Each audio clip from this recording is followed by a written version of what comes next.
ברוכים הבאים למרכז המבקרים אמת המים רגבה, בלב הגליל המערבי, בין הרים לים.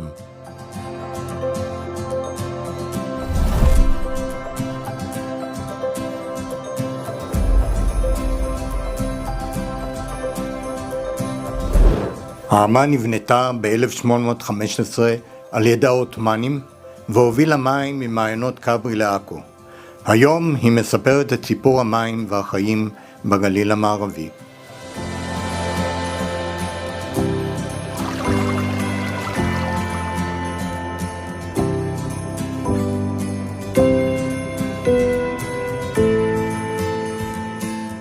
בסיור תגלו כיצד המים שימשו לחקלאות, לתחינה ולחיים.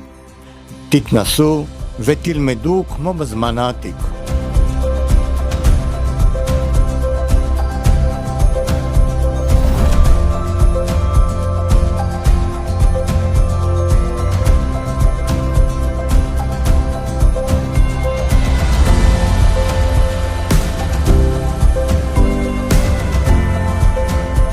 אמת המים רגבה היא סיפור של שימור, חינוך ותקווה לעתיד ירוק.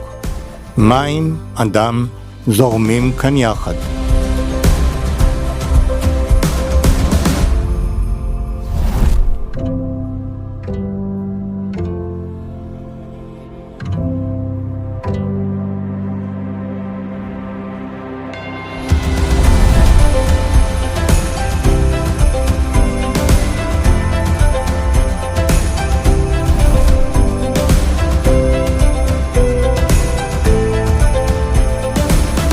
הצטרפו אלינו למסע חווייתי של מים, חקלאות וטבע.